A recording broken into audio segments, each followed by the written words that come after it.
encounters that is indeed in focus today is Vedanta, because it's NCLT that has once again deferred the hearing of Vedanta proposed demerger till 8th of October. The Oil Ministry did not raise objections to the demerger per se, but had concerns over the bank dues.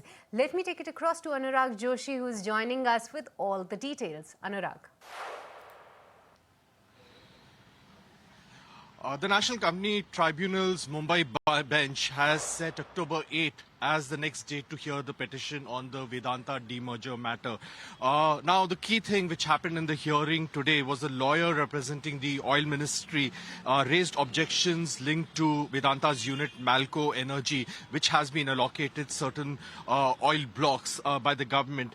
The Oil Ministry's objections are on the contracts linked to the energy blocks, which have been allocated to Malco, a unit of Vedanta.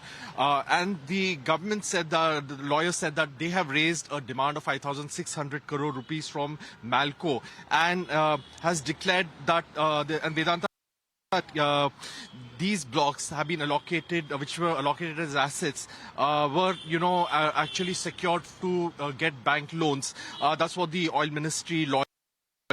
The Vedanta lawyer said that the company board has approved a corporate guarantee which is favoring the government for the oil blocks allocated, and the board has already cleared that, and it has made all the statutory disclosures.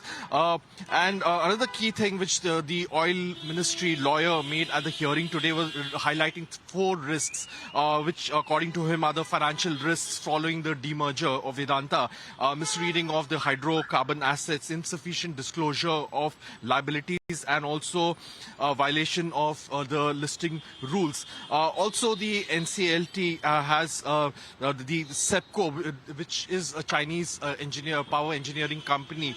They had a dispute with Talwandi Sabo, which is Vedanta unit, and both of them had settled their disputes on September 11. So that was brought to the notice of the court, and the SEPCO lawyer, in fact, mentioned that they're not challenging the demerger plan and they've withdrawn the intervention application in the matter. Thanks so much for taking us through